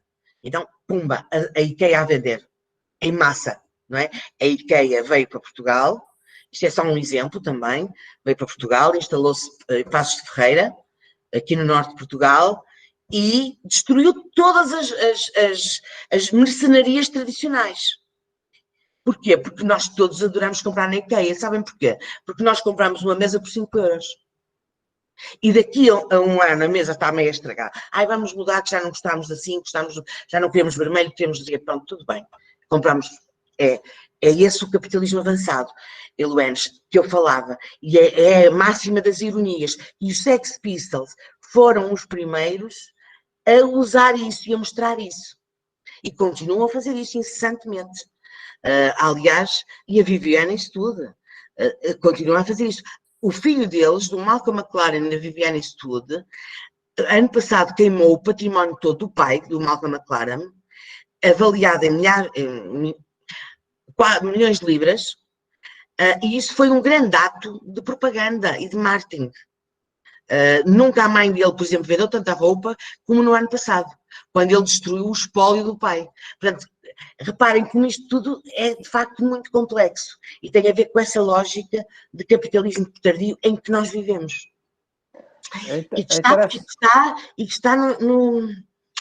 E é global, é globalizada. Ela está em todo lado. E o paradoxal, Paula, dessa história toda, né, que a gente está falando de capitalismo tardio, é justamente a ironia, né? Você falou de uma categoria do Giddens, né? E o próprio Giddens, o próprio conceito de estilo de vida, né? E fala justamente de que o consumo é um elemento decisivo na produção desses estilos de vida, né? Uhum. Uma característica do punk que é muito interessante é essa lógica da bricolagem, né? Do bricolé, que é justamente você acaba construindo um estilo a partir daquele material que você tem em mãos. Então você tem uma calça velha, né? Você vai customizar a calça velha, a lógica dos pets, que hoje o pet é muito bonitinho, né? O pet ele é todo cortado, né? Do desenho, do formato que você quiser, vem uma cola, né? Só que a época dos primeiros punks anarcopunks, o pet era um pedaço de tecido riscado que eles cortavam e costuravam à mão, né? Instrumentos musicais, por exemplo, pessoas vão com uma bateria. Tem umas histórias muito interessantes, assim, do punk, que nas bandas punks aqui em Maceió. Mas hoje, João, também se vende isso. Ah, se vende, com certeza. E é isso que é o curioso da história toda, que é o paradoxal, né? Porque ao mesmo tempo que o punk surgiu, não vou dizer que surgiu envolto dessa narrativa crítica, né? Eu acho que tem ali uma coisa concomitante, né? Porque tem, ao mesmo tempo que lá, né, tem a história do Malcolm McLaren, ele viu naquilo a possibilidade da construção de um nicho de consumo, né? E a ideia do No Future, né? Do Anarchy in the UK, né? E de como isso, né? A coisa de satirizar, né? A rainha, né? God Save the Queen, e colocar broches no nariz, enfim, né? E a gente tem no contexto mais contemporâneo, tipo, né, inúmeras bandas punks que vou dizer que não são grandes gravadoras, porque também a gente tem esses tensionamentos dentro do alternativo também. Então, por exemplo, grande gravadora para mim é uma Sony Music, né? É uma BMG, né? São as grandes gravadoras de fato, né? Uma Universal. Agora tem as gravadoras menores, né? Como sei lá a Fat Wreck, que é do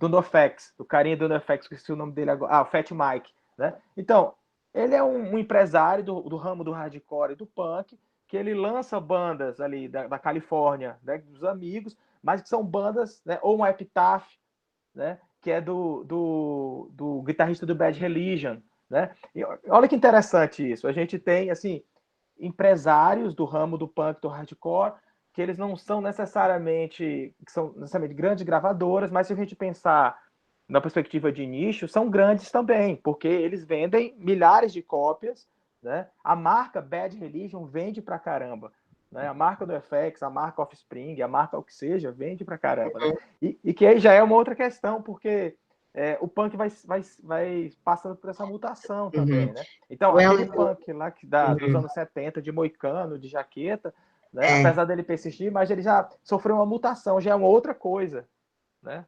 Que se combina com streetwear. O Elion está a falar nos Dead Candies.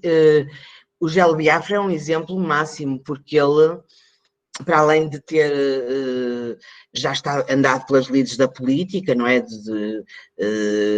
Faz anúncios publicitários, e portanto também há ali uma certa contradição. Leva um cachê imenso para vir falar a qualquer lado, é inacessível, assim como Henry Rollins, que leva balúrdios de dinheiro para vir falar.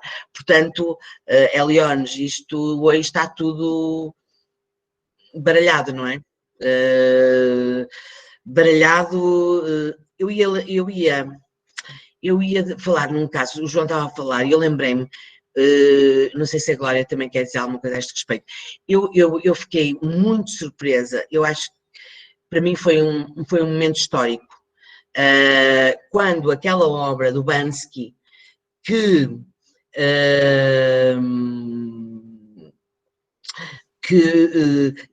autodestruiu no leilão, não é? E isso valeu milhares de libras ou milhões de libras, não sei. Isso é o exemplo paradigmático disto tudo que estamos a falar, não é?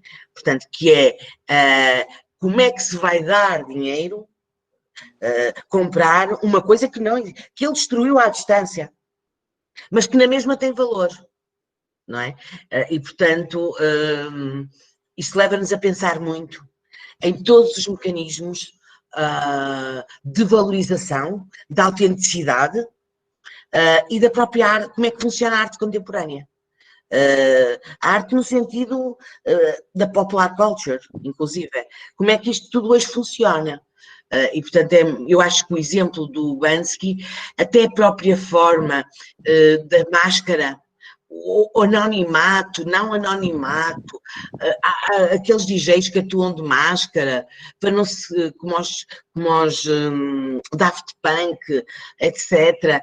É tão interessante, são estratégias que eu diria que são claramente do capitalismo tardio, de sobrevivência neste sistema, e que vão continuando a alimentar o bicho. E por isso ele não acaba, como diz Giddens, ainda não acabou nem está para breve. Ele está moribundo, o capitalismo, mas não acaba, porque há sempre esta alimentação. Ele tem 2 livros, o Giddens, particularmente importantes, que é As Consequências da Modernidade e A Modernidade e Identidade Pessoal. Nas consequências da modernidade, ele fala-nos uma lógica mais macro, mais de avaliação da sociedade, fala-nos das dimensões da modernidade, digamos assim, e na modernidade e identidade pessoal, ele fala numa questão que o João também falou, que é a questão dos dilemas do self, que são estas tensões. Por exemplo, nós sabemos que a modernidade inaugurou, por exemplo, face às sociedades tradicionais, o chamado conhecimento pericial, que é recorremos a peritos para tudo. Damos uma doença, vamos ao perito. Temos não sei o quê, pronto, peritos. Segmentação, peritos. E isto causa-nos um dilema, que é, afinal, o que é que nós sabemos de nós próprios e do mundo? Saber, não saber, consciência, inconsciência, crítica, não crítica, e, portanto, esses dilemas do self estão, eu acho que o punk foi muito primordial, porque ele os concretizou há 50 anos atrás, manifestou-os de forma muito extrema, e nós vimos esses dilemas do self, não é? Incapacidade versus apropriação, por exemplo, perante toda essa diversidade consumista que nós hoje vamos a um supermercado, imaginem, vamos ao supermercado, não é? E nós queremos comprar, não sei como é que se chama, chama-se supermercado também, não é? Eu sei que já vivi aí meio ano, e então nós vamos ao supermercado, não é? E nós queremos comprar líquido de lavar a louça à mão, por exemplo. Nós vamos lá, olhamos para a prateleira e vemos 30. Um é ecológico, outro que não tem não sei o quê, outro é não sei quantos, outro é... E nós ficamos tonteados, é super difícil escolher, não é? É a incapacidade versus apropriação em que nós vivemos. E isso é muito interessante. E isso é um fenómeno muito, muito, muito relevante para a nossa identidade, não é? Porque nós, no fundo, estamos a falar, tudo isto que estamos a falar de identidades, não é? A identidade é o que nós somos, não é? E o que nós somos é feito de tudo isto. Paula, a gente já está chegando sei. já do finalmente, e eu queria fazer uma provocação, assim.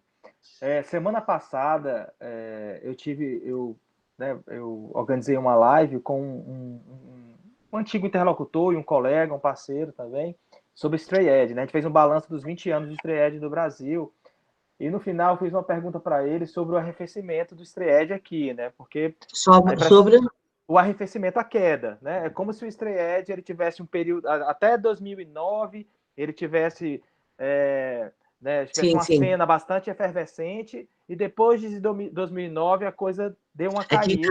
Aqui também caiu. E que isso não tem, eu conversando com ele, eu pontuei que isso não tinha relação somente com o fechamento dos espaços, com a dificuldade de fazer show, mas tinha a ver também com o interesse dos jovens em se engajar, né, em se tornar adepto desse estilo de vida, e que eu acho que não é também uma particularidade exclusiva do Stray Edge. A gente vê também com o punk e com o rock de uma maneira geral, né? E uma coisa assim, uma provocação que ele trouxe, né? Eu jogo para você para saber o que você pensa a respeito de como a música pop hoje ela foi se apropriando assim, né? De alguns símbolos que por muito tempo estavam presentes nas bandas de rock, especialmente nas bandas de punk, né? Então a gente vê cantoras, né? Divas pop, né? Pessoas ligadas ao LGBT, né, divas pop que defendem pautas da negritude, né, né, como a Beyoncé, né, talvez a grande referência, né, mas não somente ela, né, Rihanna, entre outras. Anitta. No Brasil a gente tem a Anitta. Então, assim, as pessoas estão muitos jovens estão ouvindo, se informando politicamente muito mais com os artistas pop do que com as bandas punk, né? Então, assim, as bandas punks continuam produzindo, né, a sua sonoridade, com o seu discurso ácido, né? Só que ninguém está interessado, por exemplo, no que pensando nas bandas brasileiras mais contemporâneas, né?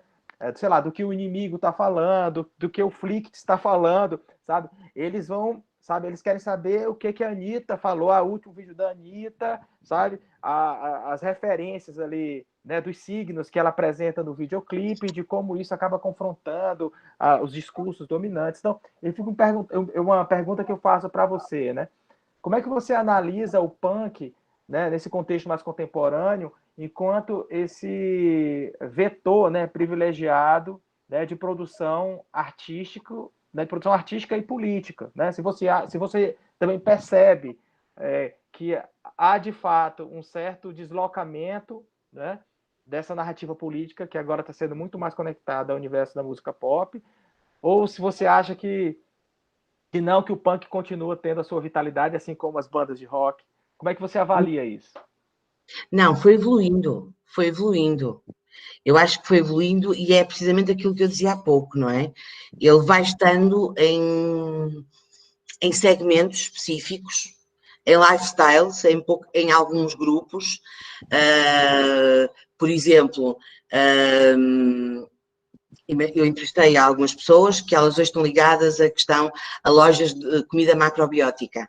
Elas hoje, é nessas lojas, é nesses contextos que elas põem a sua contestação, o seu ser diferente, aquela coisa do ser diferente. É lá, nessas lojas, tenho um entrevistado que tem uma loja de bicicletas no Bairro Alto, é lá que ele tem, não é na banda, porque isso hoje esboroou-se, não é? Eu acho é que há o lugar a manifestações que nós inventariamos nas carreiras destas pessoas que marcam a diferença. Por exemplo, eu tenho uma mulher, uma das poucas mulheres portuguesas dos anos 80 punk, participava, mas nunca participou em banda, era como namorada e amiga, não é? Mas ela é muito importante, porque depois, mais tarde, o namorado dela foi assassinado pelos skinheads no Bairro Alto. E, portanto, ela tornou-se famosa por isso. E ela é joalheira, e eu já organizei uma exposição das obras dela, de joalharia. Ela ama o trabalho dela, e eu, ao ver as obras dela, ela chama-se Teresa Milheiro, eu convido-vos a consultarem a obra dela. Os colares dela, as pulseiras dela, as coisas dela, transmitem um imaginário, transmitem uma luta que está lá naquelas peças, que se pode ver naquelas peças. E são peças de joalheria, de exposição, muitas delas. Portanto, mas as coisas estão lá todas. Por exemplo, tem muitas peças de joalheria que são tipo objetos de defesa. Tem a ver com a ideia de que nos anos 80 ela já se vestia de uma determinada forma, etc. Ela quando entrava no metro, todas as pessoas começavam a olhar para ela e a contar quantos furos ela tinha nas orelhas. E a gozar. Ainda para mais sendo mulher, num contexto fechado, etc. E, portanto, as peças dela, João, transmitem essa dissidência, o não ser. Ela diz que não é um cordeirinho do rebanho, e não é. Ela mostra a sua diferença. E ela conseguiu implantar-se no mundo da arte contemporânea através daquelas peças tão difíceis, não é? Que são ampulhetas, são seringas. Há uma que é um colar que fecha com uma seringa atrás, por causa dos tempos das dependências, das drogas, várias coisas. E, portanto, eu acho que há uma expressividade múltipla, João, hoje, que nós vemos em muita coisa, nesse tal do it yourself, que muitos de nós também fazem coisas, fazem acontecer. Por exemplo, o Luís, aquele Luís que aparecia no PowerPoint, o Luís Brito é professor de educação visual hoje numa escola e ele põe os alunos a refletir no que é o punk, etc, etc. É hoje a forma. Ele teve imensas bandas de hardcore e hoje é a forma que ele tem filhos, etc, e põe os miúdos, geralmente, não sei se acontece aí no Brasil o mesmo, aqui a disciplina de educação visual não tem valor nenhum. Os pais e os estudantes não dão valor nenhum. E então, ele, para dar valor, mostra-lhes a importância da ilustração, do design, através muito da questão do punk. E os miúdos ficam muito interessados. Isso é uma forma de atuar. E é uma forma de ser punk, é o tal direito à diferença, é o tal... Portanto, eu acho que é por aí, não é? Não obstante, continuarem a existir imensas bandas de mescla, não é? Mesmo aqui no Porto, há muitos miúdos que têm narcopunk, tudo isso, e que já são misturas, muitas misturas, não é? Até a mistura da eletrónica com o punk, coisas impensáveis, do crust, que é o metal com o punk, há muitas bandas dessas cá, no Porto, por exemplo, mas eu acho que onde está mais vivo é nesses modos de vida, é nessas formas de estar, e nesses artefactos, isso é que está. Perfeito, então, Paula.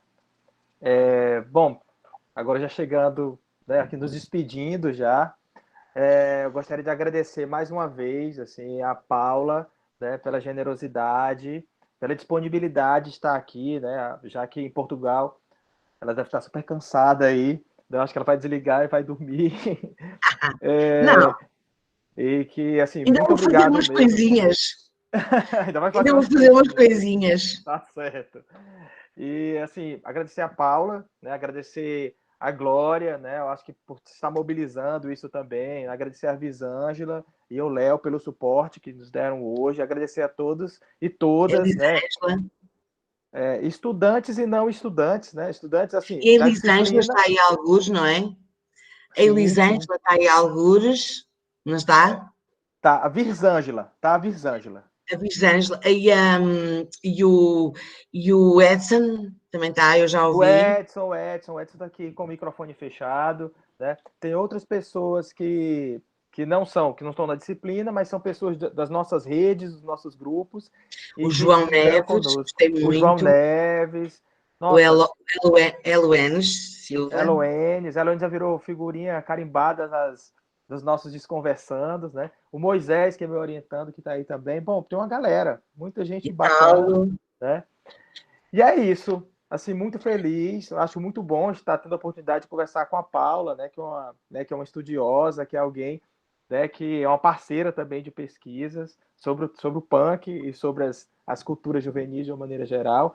Espero que a gente possa se encontrar brevemente numa outra oportunidade. Espero que dessa vez presencialmente, né? Não mais, mas também se tiver à distância, ok, mas for presencialmente melhor ainda, né? Tem que Então é vir isso. ao Kismif, João. Vamos combinar esse negócio, então. Agora é para o ano. Né? Vai haver um evento virtual em outubro, no dia 1, 2 e 3. Esse ano? Sim, Tá. por isso podem assistir. Ótimo, Vamos, então. divulgar brevemente, está bem? Perfeito, então. Obrigada a É todos isso, né, gente? e a todas e a ti. João, obrigada. É uma alegria estar aí, estar sempre aí, nestes diálogos, não é? Com certeza. Com Pronto, certeza. E que virão outros. Que virão outros diálogos como esse. é verdade. É. Então, obrigada a todos e a todas. João, um beijinho. Continuamos juntos, ok? Ok. Vamos lá. Um beijinho grande. Tchau, Tchau, um tchau, beijinho. gente. Até a Tchau, um próxima. Vou beijinho. desligar agora. Tchau, Tchau, tchau. um Até o beijinho. próximo Desconversando.